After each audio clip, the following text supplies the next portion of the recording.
पूर्ण काळ्या मातीतला प्लॉट आहे. ज्या शेतकऱ्यांची अडचण असते की माझं काळी जमीन आहे, जमीनमध्ये डाळिंब करू की नको, पण या पद्धतीची फळं आपल्याला 500-600 ग्रॅमपर्यंत. फळाची क्वालिटी बघून घ्या, या पद्धतीची फळाची क्वालिटी आहे. तो पाऊस असतानाही एकाही फळावरती डाग नाही आहे. आणि या खोडाचा तुम्ही अन्नद्रव्यांचा साठा किती असू शकतो याच्यावरून तुम्ही अंदाज घ्या. पहिल्या वर्षाचा बहार असलेला ही झाडाची क्वालिटी.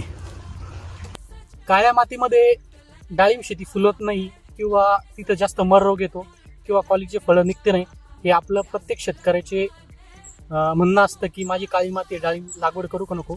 या पद्धतीत चांगलं नियोजन आपलं जर असलं तर 100% काळ्या मातीत पण आपण या पद्धतीत शेती फुलवू शकतो. बेड जर आपण उंच केले, हे 1 ते 1.5 फूट उंच बेड आहे आणि 2.5 फूट रुंदीला बेड आहे, त्यावरती त्यांनी लागण केलेली आहे या झाडाची. 100% आपण याची कॅनोपी बघू शकता झाडाची. एवढा पाऊस झाला, एकही सिंगल पत्तीवरती छोटा स्पॉट पण नाहीये आणि या पद्धतीचे फळं आहेत.